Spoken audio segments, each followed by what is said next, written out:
अच्छा, कभी ये सोचा है कि प्लास्टिक पर इतने सारे बैन लगते हैं, खबरें आती हैं, लेकिन फिर भी हमारे चारों तरफ प्लास्टिक कम होता क्यों नहीं दिखता? आज हम इसी उलझन के पीछे की जो असली सच्चाई है उसे समझने की कोशिश करेंगे। देखिए, जब भी सरकारें प्लास्टिक बैन का ऐलान करती है ना, तो हम सबके मन में यही आता है। एक उम्मीद जगती है कि चलो भाई, अब जाकर पोल्यूशन थोड़ा कम होगा, है ना? तो चलिए कहानी की शुरुआत वहीं से करते हैं जहां से ये सब शुरू होता है, मतलब उन बड़े बड़े वादों और पर्यावरण नीतियों के ऐलान से।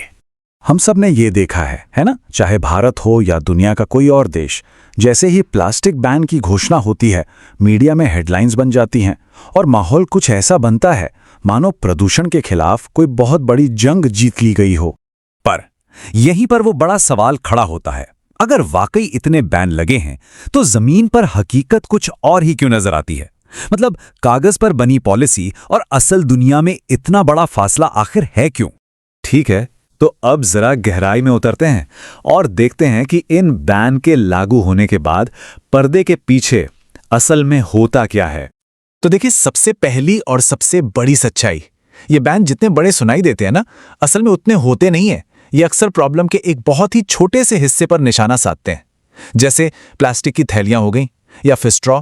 बस इसको जरा इस तरह से समझिए, भारत में हर साल 30 लाख टन से भी ज्यादा प्लास्टिक कचरा बनता है और इसका एक बहुत बहुत बड़ा हिस्सा आता है पैकेजिंग से, और ये वो हिस्सा है जिसे ज्यादातर बैन छूते तक नहीं है। और बात सिर्फ सीमित दायरे की नहीं है, एक और बहुत बड़ी दिक्कत है, और वो है कमजोर इन्फोर्समेंट। मतलब नियमों को सख्ती से लागू ही नहीं किया जाता। और इसका सीधा सा मतलब ये है कि जिन चीजों पर बैन लग भी गया है ना, वो भी बाजार में धड़ल्ले से बिकती रहती हैं।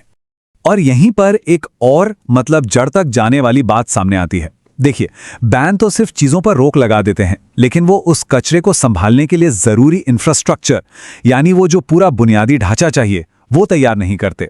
और कचरा तो फिर भी पहला हो ही रहा है। तो मतलब जो क्रक्स ऑफ द मैटर है वो ये है कि सिस्टम बड़ा स्मार्ट होता है।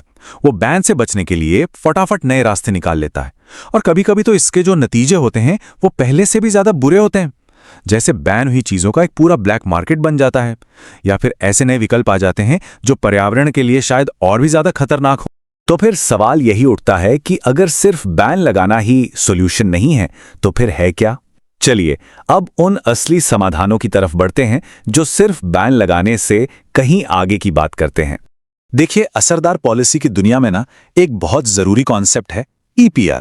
इसका पूरा नाम है एक्सटेंडेड प्रोड्यूसर रिस्पॉन्सिबिलिटी। अब आसान भाषा में इसका मतलब यह है कि जो कंपनी कोई प्रोडक्ट बना रही है, तो उस प्रोडक्ट के इस्तेमाल के बाद जो कचरा बनेगा उसे संभालने की जिम्मेदारी भी उसी कंपनी की होगी।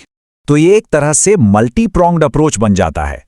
मतलब एक ऐसा तरीका जिसमें कई चीजें एक साथ काम करती हैं। सिर्फ रोक नहीं, बल्कि कंपनियों की जवाबदेही, कचरा संभालने के लिए प्रॉपर इंफ्रास्ट्रक्चर और हाँ, लोगों में जागरूकता, ये सब जब एक साथ मिलते हैं तब जाकर समस्या की जड़ पर काम होता है। और ये सारी बातें हमें वापस उसी एक बड़े सवाल पर ले आती हैं कि ये जो बैन है, ये वाकई में कोई समाधान है या फिर ये सिर्फ एक प्रतीक, एक सिंबल है जिससे हमें तसल्ली हो जाए कि हाँ चलो, कुछ तो किया जा रहा है।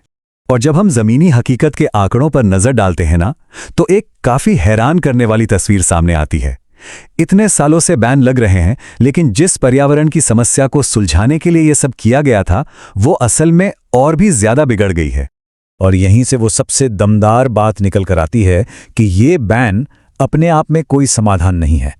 ये ज्यादातर एक PR विक्ट्री की तरह है। मतलब एक ऐसा कदम जो दिखाता तो है कि सरकार को चिंता है, पर जो असली बदलाव लाना चाहिए उससे अक्सर चूक जाता है।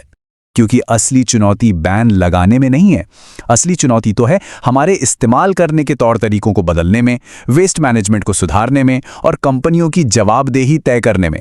जब तक ये सिस्टमिक बदलाव नहीं होंगे, तब तक अकेले बैन का असर हमेशा बहुत लिमिटेड ही रहने वाला है। और आखिर में ये सब हमें एक बहुत जरूरी सवाल के साथ छोड़ जाता है, क्या हमारी नीतियां सच में कोई बदलाव ला रही हैं या सिर्फ बदलाव का एक भ्रम, एक इल्यूजन पैदा कर रही हैं?